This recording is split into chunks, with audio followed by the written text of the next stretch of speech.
సరస్వతీ కటాక్షం ఉన్నవాడు ఆవు వంటి వాడై ఉండాలి అని చెప్పింది శాస్త్రం. ఆవు ఎక్కడో పుట్టల మీద అక్కడికి వెళ్ళి గడ్డి తింటుంది పసరిక. గబగబ గబగబ తినేసి ఏ పాము వస్తుందో ఏ ఇంకోటి వస్తుందో అని తినేసి వచ్చి ఎక్కడో ఒక చోట పడుకుని ప్రశాంతంగా నెమర వేస్తుంది. మీరు ఎప్పుడైనా ఆవు నెమర వేసుకుంటున్నప్పుడు చూడాలి దాని ధ్యాననిష్ట ఎలా ఉంటుందో. కడుపులోంచి పైకి తెస్తుంది, బాగా నవ్వులుతుంది, మళ్ళీ మింగుతుంది. ఏది నవిలి మింగేసిందో దాన్ని పొట్టలో పక్కన పెట్టి మళ్ళీ బాగా నవలపడని దాన్ని ముద్దగా మళ్ళీ పైకి తెస్తుంది. కనపడుతుంది కడుపులోంచి పైకి రావడం నోట్లోకి. దాన్ని మళ్ళీ నవ్వులుతుంది, మళ్ళీ నవిలి మళ్ళీ కడుపులోకి మింగుతుంది. ఇలా నవిలి మింగి లోపలికి తీసుకునేటటువంటి ఆవు బాగా జీర్ణం చేసుకుని పాలగా మారుస్తుంది. ఇంత కష్టపడి పాలు తయారు చేశానని ఉంచుకుంటుందా? దూడ వచ్చి 2 గుద్దులు గుద్దింది అనుకోండి, పొదుగు పట్టుకుని వదిలేస్తుంది. సరస్వతీ కటాక్షం ఉన్నవాడి దగ్గరికి వచ్చి 2 పాదాలు పట్టుకుని అయ్యా మీరు చెప్పాలన్నాడు అనుకోండి ఎవడన్నా, ఆవుకి ఒకసారి వదిలిపెడితే తీసుకోవడం రాదు. సరస్వతీ కటాక్షం ఉన్నవాడు ఒకసారి మాట్లాడడం మొదలుపెట్టిన తర్వాత జీవితంలో ఏ కోరిక కోసమో ఒకరికి చెప్పకుండా దాచుకోకూడదు. అలా దాచుకొని ఆవు పవిత్రమైనట్టు దాచుకోకుండా చెప్పిన సరస్వతీ కటాక్షం ఉన్నవాడెవడో వాడు ధన్యుడవుతాడు. లక్ష్మీ కటాక్షం ఉన్నవాడు ధన్యత పొందాలి అంటే ఆ ఉన్నదాన్ని తనదే చేసుకుని ఉంచుకోవాలి, ఇంకొకటికి పెట్టకూడదని ఉంటుంది. లక్ష్మీ కటాక్షం ఉన్న వాళ్ళకు వచ్చే పెద్ద సమస్య ఏమిటంటే ఇంకోరికి ఇచ్చేయకూడదు, నాకే ఉండాలి. నిజంగా నీకే ఉండిపోవాలంటే నువ్వు దానం చేసేయాలి, అప్పుడు అది పుణ్యంగా నీ ఖాతాలోనే ఉంటుంది. నువ్వే ఉంచుకుంటే నీ శరీరం పడ్డాక బిడ్డలు తినేస్తాయి. నా కళ్ళ ముందు తిరుగుతున్నటువంటి పిల్ల కేవలముగా పార్వతీదేవి కాదు, ఆమెయే సరస్వతి. గీర్దేవతేతి గరుడధ్వజ సుందరీతి శాకాంబరీతి శశిశేఖర వల్లభేతి సృష్టిస్థితి ప్రళయకీలుష సంస్థితాయై తస్మై నమస్త్రిభువనైక గురోస్తరుణ్యై అంటారు శంకర భగవత్పాదులు. ఆ ఉన్న ఒక్క పరాశక్తియే మిమ్మల్ని అనుగ్రహించాలనుకున్నప్పుడు సరస్వతిగా కనపడుతుంది. ఆవిడే ఐశ్వర్యాన్ని ఇవ్వాలంటే లక్ష్మిగా కటాక్షిస్తుంది. ఆ తల్లియే విజయాన్ని ఇవ్వాలనుకుంటే పార్వతిగా కనపడుతుంది. ఆవిడ యొక్క వేషం మారుతుందేమో కానీ తత్వతః ఆవిడ మాత్రం అంతే, ఉన్నది ఒక్కటే స్వరూపం. శ్రీయన గౌరినాబరగు చల్వగు చిత్తము పల్లవింప అంటారు తిక్కన గారు. ఉన్నది ఆ ఒక్క స్వరూపమే అన్ని రకాలుగా ఉంటుంది. అందుకని కమనీయ మోహనాకార భారతి వచ్చే దయతోడనను కన్న తల్లి వచ్చే, ఆమెయే చాతుర్య గాంభీర్య జగతి కన్నియ వచ్చే లాలిత సంపద లక్ష్మి వచ్చే. ఆవిడే లక్ష్మీదేవి. నన్ను అనుగ్రహించడానికి ఆ లక్ష్మీదేవే ఇదిగో ఈ రూపంలో ఈ చిన్న పిల్లగా నా ఇంట తిరుగుతోంది. కాబట్టి లాలిత సంపద లక్ష్మి వచ్చే, భూరి లోకైక విభూతి ధారణి వచ్చే, మంగళపావన గంగ వచ్చే. ఈ సమస్తమైనటువంటి బ్రహ్మాండములనేటటువంటి విభూతి రూపాన్ని దాల్చిన ప్రకృతి స్వరూపిణి అయినటువంటి జగన్మాత ఎవరు ఉందో ఆమె ఇవాళ ఒక చిన్న పిల్ల రూపంలో నా ఇంట తిరుగుతోంది తప్ప నిజానికి ఆమె స్వరూపం ఇది కాదు. ప్రకృతిం వికృతిం చైవ, ఆవిడ ప్రకృతి స్వరూపిణి. సమస్త నామరూపాత్మకమైనటువంటి జగత్తు యొక్క స్వరూపము ఆమెయే అయి ఉన్నది. కాబట్టి అదిగో అటువంటి భూరి లోకైక విభూతి ధారుని వచ్చే, మంగళపావన గంగ వచ్చే. మునిగినంత మాత్రం చేత, స్పృశించినంత మాత్రం చేత, నీటి చుక్క తగిలినంత మాత్రం చేత, లోపలికి పుచ్చుకున్నంత మాత్రం చేత పాపములను కాల్చి మళ్లీ పుట్టవలసినటువంటి అవసరాన్ని తీసివేయగలిగినటువంటి గొప్ప శక్తి కలిగినటువంటి గంగమ్మ తల్లి నా కడుపున ఇదిగో ఇలా వచ్చింది. కాబట్టి ఆమె దర్శనము, ఆమె సంకీర్తనము, ఆమె పాదములను దర్శనము చెయ్యడము, ఆవిడ పాదముల మీద ఒక్క పువ్వుంచడము సమస్త పాప హరణమునకు హేతువు. అటువంటి జగదంబ నా ఇంట తిరుగుతోంది. కాబట్టి భూరి లోకైక విభూతిధారుని వచ్చే, మంగళపావన గంగ వచ్చే, తెరగొప్ప దేవాది దేవవల్లభ వచ్చే, మానితంబగు మహామాయ వచ్చే. అసలు నిజంగా ఇందులో చిన్న పార్వతీదేవిని అడ్డుపెట్టి పరదేవతా తత్వమునంతటినీ ఆవిష్కరించారు ఈ పద్యంలో. ఈమె మహామాయాస్వరూపిణి. ఈమె అనుగ్రహము కానీ కలిగిందా భగవంతుడు తెలుస్తాడు, పరమశివుడు తెలుస్తాడు. ఈమె అనుగ్రహము కలగలేదా ఈమె తెర, వెనకనున్నవాడు తెలియడు. ఈమె అనుగ్రహిస్తే తెర పైకెత్తుతుంది, ఈమె అనుగ్రహించకపోతే తెరదించేస్తుంది. ఈమె అనుగ్రహము కలగనంతసేపు సదసద్రూపధారిణి, అసత్తుని సత్తుగా చూపిస్తూ ఉంటుంది. ఎవరికి ఈవిడ అనుగ్రహం కలిగిందో వాడు సత్తుని అసత్తు యందు కూడా చూస్తాడు. చూసి అంతటా ఉన్నది సత్పదార్థమే అని తెలుసుకోగలుగుతాడు. అలా తెలుసుకోనకుండా ఉండడానికి ఎవడు భక్తి తత్వంతో నిలబడలేకపోయాడో వాడు పంచేంద్రియోన్మాదమును పొంది ఉంటాడు. ఎప్పుడు ఆ ఇంద్రియముల యొక్క సుఖాన్ని మార్చి మార్చి మార్చి మార్చి మార్చి మార్చి అనుభవిస్తూ జాగ్రత్త స్వప్న సుషుప్తి అనేటటువంటి 3 అవస్థల్లోనే తిరుగుతూ చిట్ట చివరికి శరీరాన్ని విడిచిపెట్టి చేసుకున్న పాపాన్ని అనుసరించి మళ్ళీ హీనాతిహీనమైన ఉపాధుల్లోకి వెళ్ళిపోతాడు. కాబట్టి ఈవిడ మహామాయా విశ్వంభ్రమయసి పరబ్రహ్మ మహిషి అంటారు శంకర భగవత్పాదుల సౌందర్యలహరిలో. ఈమె మహామాయ, ఈమె విశ్వాన్నంతటినీ తిప్పుతుంటుంది, గారడీ చేస్తూ ఉంటుంది. ఈవిడ అనుగ్రహం కానీ కలిగిందా అంతే, అవతలవాడి జీవితం మారిపోతుంది. జీవితం మారిపోతుంది అన్నప్పుడు మీరు ఒక విషయం గుర్తుపెట్టుకోవాలి. ఏది చేస్తున్నా పరమేశ్వరుణ్ణి చూడగలుగుతాడు. ఏది చేస్తున్నా పరమేశ్వరుణ్ణి చూడగలిగినటువంటి తత్వం అంకురించగలిగినటువంటి స్థితి ఉన్నదే, అది జ్ఞానము. ఆ స్థితి యందు అసలు ఇంకా జగత్తు కనపడదు, ఎప్పుడూ బ్రహ్మమే కనపడుతూ ఉంటుంది. పానీయంబులు త్రాగుచున్ కొడుచుచున్ భాషించుచున్ హాసలీలా నిద్రాదులు చేయుతున్ తిరుగుచున్ లక్షించుచున్ సంతత శ్రీనారాయణ పాద పద్మజుగళీ చింతామృతాస్వాద సంధానుండై మరచన్ సురారిసుతుడే తద్విశ్వమున్ భూవరా. నీళ్లు తాగుతూ, అన్నం తింటూ, తిరుగుతూ, ఆడుతూ, మాట్లాడుతూ కూడా పరమేశ్వరుణ్ణి చూస్తుండేవాడు. అసలు ఆయనకి మరచన్ సురారిసుతుడే తద్విశ్వమున్, అసలు విశ్వాన్ని మరిచిపోయాడు. విశ్వమునందు విశ్వనాథుడే కనపడుతున్నాడు తప్ప అసలు విశ్వము కనపట్టలేదు. మనకు విశ్వము కనపడుతుంది తప్ప విశ్వనాథుడు కనపడ్డాడు. మనము కాశీ వస్తాం, శంకరాచార్యుల వారు కాశీ వచ్చారు. శంకరాచార్యుల వారు కాశీ వచ్చి వెంటనే కాశీ పట్టణంలోకి ప్రవేశిస్తూ క్షంతవ్యమే తత్రయమేవ శంభో అన్నారు. నేను 3 అపరాధాలు చేశాను, నన్ను క్షమించు అన్నాడు. ఏమిటి 3 అపరాధాలు? అంతటా విశ్వమంతా నిండిపోయిన విశ్వనాథ, నువ్వు కాశీలోనే ఉన్నావని చూడ్డానికి వచ్చాను. ఇది మొదటి అపరాధం. 2వ అపరాధం, పాపములను కడుక్కోవడానికి గంగానదిలో ప్రవేశిస్తున్నానన్న భావనతో వచ్చాను తప్ప పాపము చెయ్యకుండా ఎలా బ్రతకాలన్న స్పృహని కోల్పోయి వచ్చాను.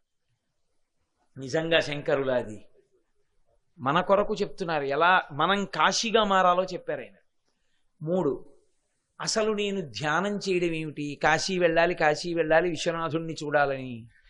అవాంగ్మానస గోచరుడవైన నిన్ను నా మనసుతో వాక్కులతో ధ్యానం చేసి భజించి దండకాలు స్తోత్రాలు పాడి నిన్ను అందుకోవచ్చు అనుకోవడం 3వ తప్పు. ఈ 3టికి నన్ను క్షమించని కాశీలోకి వచ్చారు ఆయన. అది శంకరుడు, అందుకు మహానుభావుడయ్యారు.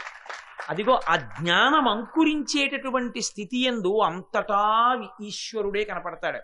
అందుకే ఒకే ఒక్క చోట కాశీపట్టణంలో శంకరులతో వెడుతున్నటువంటి శిష్యులు పక్కకి తప్పుకోండి అని కొంతమందినంటే వెంటనే 4 కుక్కలతో సురాభాండాన్ని చేత పట్టుకున్నటువంటి వ్యక్తిగా కనపడి నన్ను తప్పుకోమంటావా, నాలో ఆత్మని తప్పుకోమంటావా అంటే మనీషా పంచకం శంకరాచార్యుల వారు కాశీపట్టణంలోనే చేశారు.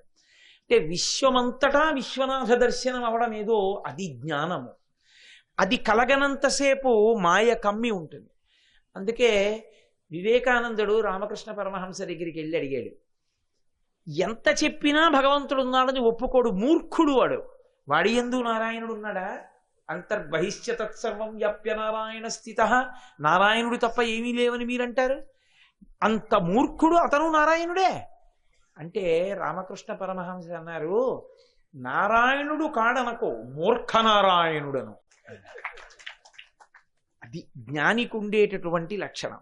భూరి లోకైక విభూతిదారుడి వచ్చే మంగళపావన గంగ వచ్చే తరిగొప్ప దేవాది దేవవల్లభ వచ్చే మానితంబగు మహామాయ వచ్చి.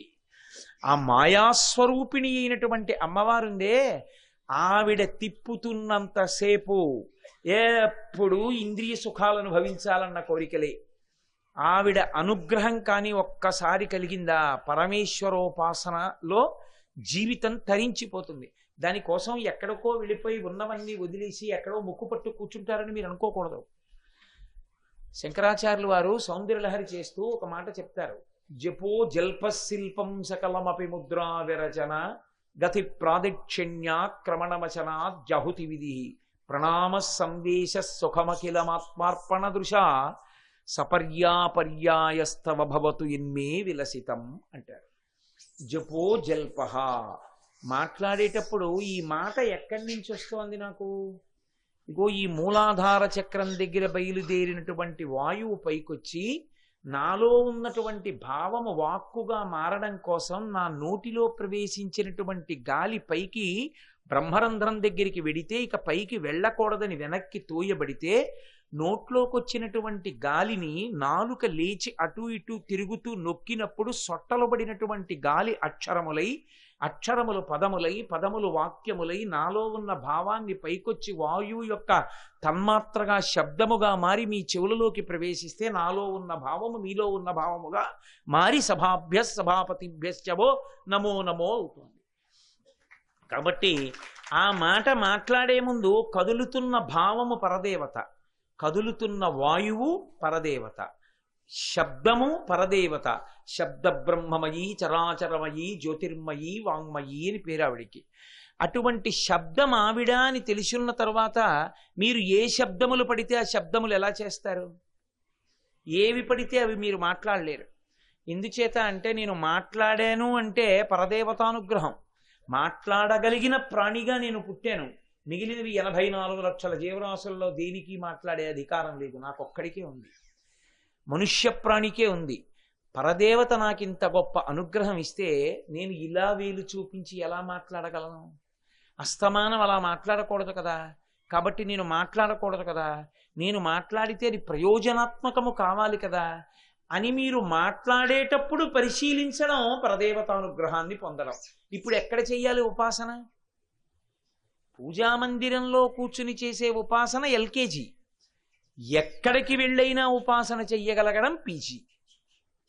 అందుకే జపో జల్ప సకలమపి ముద్రా విరచన. లోపల భగవద్భక్తితో నిండిపోయి, ఇప్పుడు లోపల అన్నప్పుడు నేను ఇలా అన్నాను అంటే నా లోపల భావనలో లోపల అని చెప్పేటప్పుడు ఈ లోపల అన్న భావన కదిలి నేను ఇలా చేతులు తిప్పాను కదా. అలా ఎప్పుడూ భగవద్భక్తితో నిండి ఉన్న కారణం చేత భగవంతుణ్ణి తలుచుకు తలుచుకు తలుచుకు తలుచుకు తలుచుకు తలుచుకు పొంగిపోయి కడుపు నిండా తినేసినటువంటి పదార్థం త్రేణుపుగా వచ్చినట్టు లోపల అనుభవించిన భగవంతుని గుణములు ఇక పట్టక సంతోషంగా పైకి వస్తుంటే ఆహా అంటుంటాడే ఏదో తలుచుకుని. అలా అన్నప్పుడు ఇలా చేతులు తిప్పాడే అవన్నీ ముద్రలే. దానికి ప్రత్యేకం ఇలా అంగుష్టాభ్యాన్నమః అనో లేకపోతే ఇలా చిన్ముద్రలు పట్టో ఏం అక్కర్లేదు. ఆ సంతోషంలో కదులుతున్న కదలికలున్నాయి, అవన్నీ ముద్రలే వాడివి. జపో జల్ప శిల్పం సకలమపి ముద్రా విరచన గతి ప్రాదక్షిణ్య. ఎప్పుడు భగవంతుడి గురించి ఆలోచిస్తూ ఉంటాడు. నిష్కారణంగా తిరగడానికి ఇష్టపడ్డది పరదేవత ఇచ్చిన శక్తి. ఇందుకు అనవసరపు తిరగడం.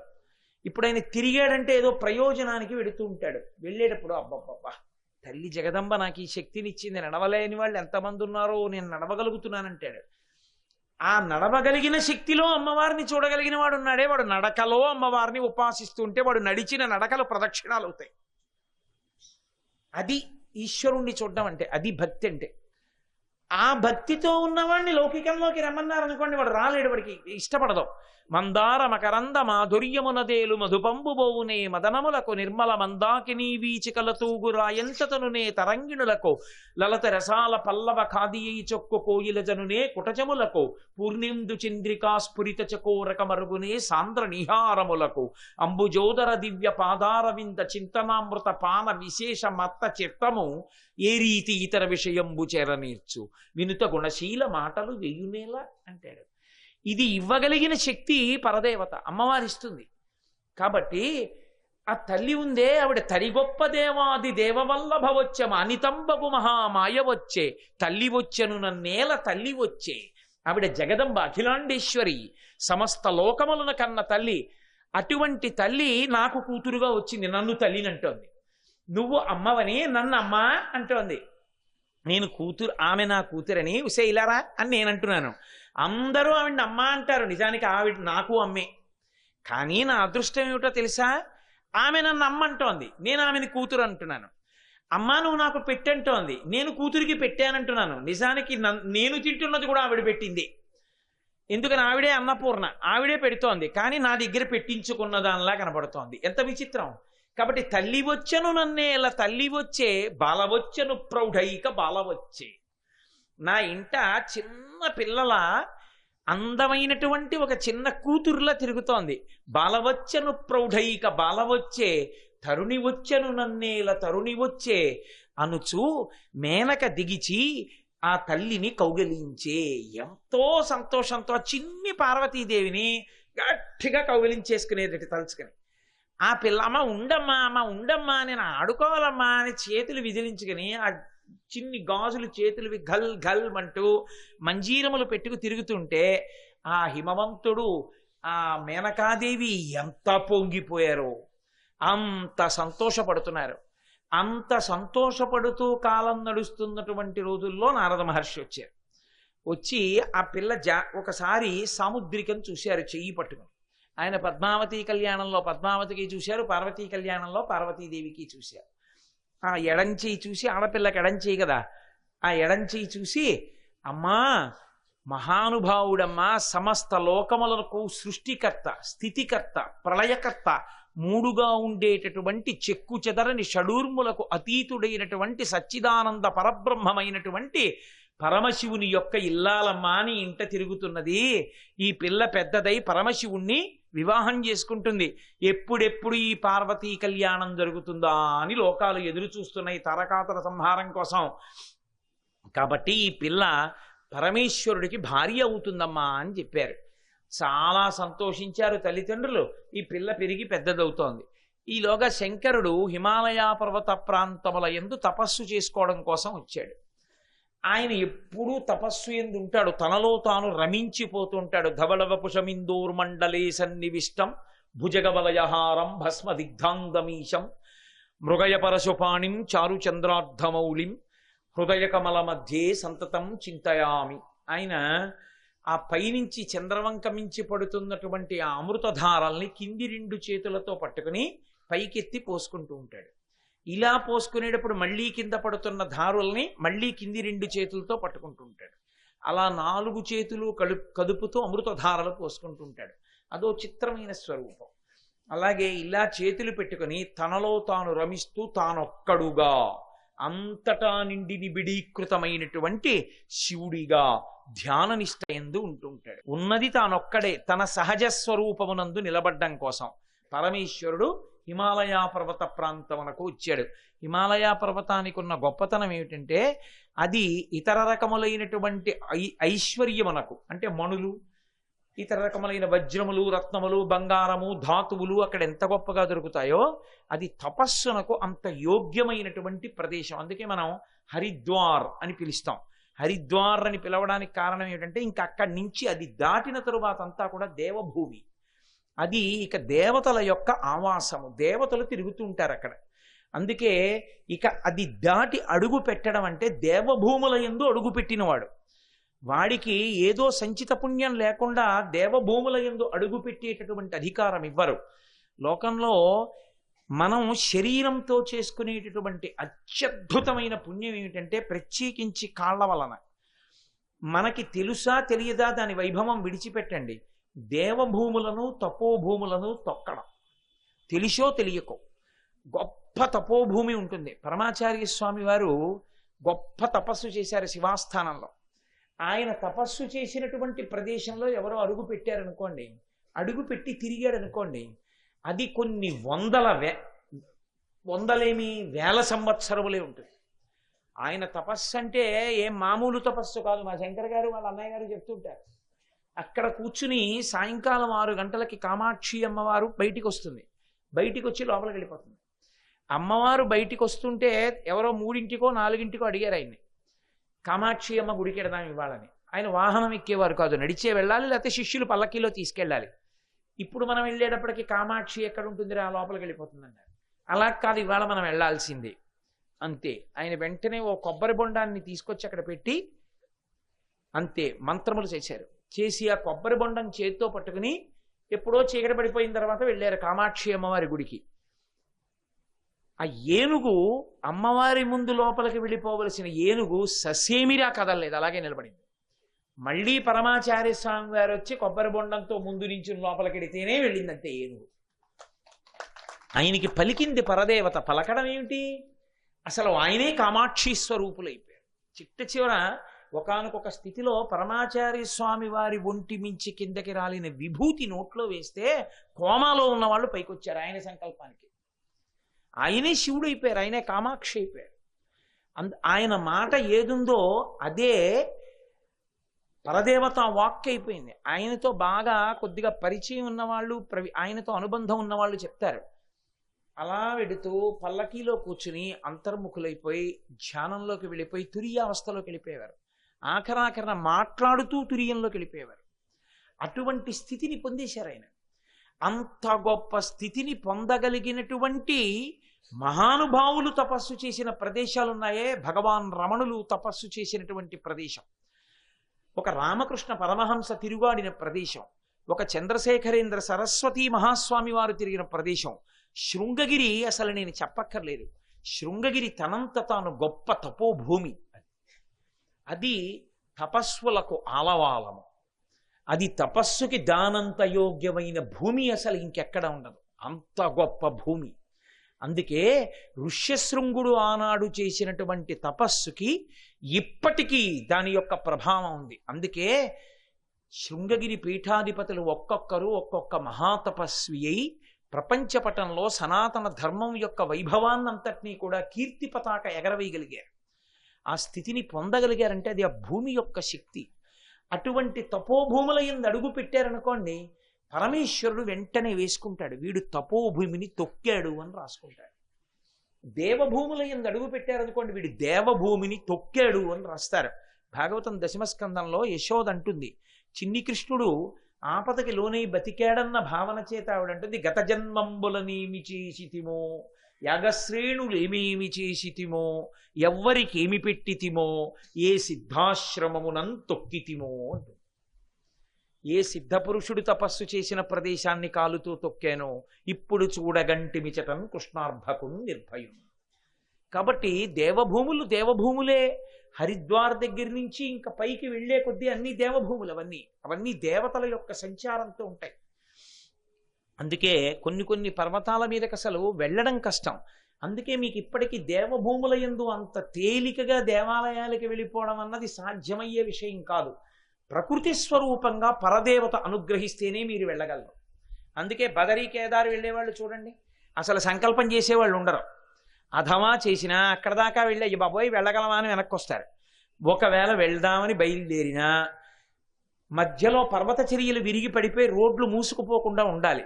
రోడ్లు మూసుకుపోకుండా ఉండి వెళ్ళి దర్శనం చేసుకురాగలిగాడంటే పరదేవత అనుగ్రహాన్ని పొందాడని గుర్తు. దేవభూముల యందు ప్రయాణం అంటే అలా ఉంటుంది. అందుకే దేవభూముల యందు ప్రయాణం చేసేటప్పుడు ఆ తేజస్సు వేరు, ఆ వాతావరణం వేరు, ఆ శక్తి వేరు, ఆ ఆరోగ్యం వేరు. అసలు మీకు చాలా చమత్కారంగా ఉంటుంది, చాలా చిత్రంగా ఉంటుంది అక్కడ పరిస్థితి. కాబట్టి ఆ తల్లి హిమాలయ పర్వత ప్రాంతం ఏదున్నదో అది తపోభూమి కనుక అక్కడికి ఆ తల్లి పార్వతీదేవిని అక్కడ తపస్సు చేయడానికి వచ్చిన శంకరుడికి పరిచర్య చేయడానికి పంపించాడు హిమవంతుడు. ఎందుకు అలా పంపించడం అంటే, ఆడపిల్ల జీవితం రెండుగా ఉంటుంది. ఒకటి పెళ్లికి ముందు చేసే నోములు వ్రతాలు, రెండు పెళ్లి తర్వాత చేసే నోములు వ్రతాలు. ఇవి పెళ్లికి ముందు చేసేవి ఉత్తముడైన భర్త రావాలని, పెళ్లి తర్వాత చేసేది భర్త దీర్ఘాయుష్మంతుడై పిల్లా పాపలు సంతోషంగా ఉండాలని, తన పుట్టినిల్లు సంతోషంగా ఉండాలని. మరి తన సంతోషం వేరే ఉండదు, వారిద్దరి సంతోషం తన సంతోషం. కానీ ప్రత్యేకంగా ఆడపిల్లని విజ్ఞత కలిగిన ఇంట్లో, ఇంట పుట్టిన ఆడపిల్లని పెద్దలైనటువంటి వారు ఇంటికి వచ్చినప్పుడు కన్న తల్లి కూతుర్ని దగ్గర పెట్టుకుని సేవ చెయ్యాలి. ఎందుకలా సేవ చేస్తారంటే, ఆ పిల్లకి ఏదైనా దోషం ఉంటే పెద్దల సేవ చేత తొలగిపోతుంది. ఇంటికి ఎవరో మహాత్ములు వచ్చారు, కాళ్ళు కడుక్కోవడానికి ఓ చెంబు నీళ్ళు ఇచ్చిందనుకోండి, ఆయన బహుప్రసన్నుడై కాళ్ళు కడుక్కున్నాడు అనుకోండి, మీరు నన్ను నమ్మండి నమ్మకపోండి, నేను యథార్థం చెప్తున్నాను, ఊరకరారు మహాత్ములు వా రథముల ఇండ్ల కడకు వచ్చుటెలెల్లన్ కారణము మంగళములకు, మీరొచ్చుట శుభము మాకు నిజము మహాత్మా అంటాడు గర్గుడు భాగవతంలో. కాళ్ళు కడుక్కున్నాడు ఆ పిల్ల ఇచ్చిన నీళ్లతో, అంతే ఆ పిల్లకి అభ్యున్నతి కలుగుతుంది.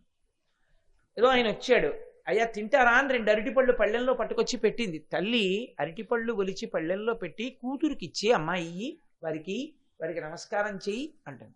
ఏది ఆయన కూర్చునే కుర్చీ కాస్త శుభ్రం చేసి దాని మీద శుభ్రమైన బట్ట వేయి అంటుంది. ఎందుకని అంటే ఈ పిల్ల అభ్యున్నతి ప్రధానంగా ఏమిటంటే దీర్ఘ సౌమంగల్యం.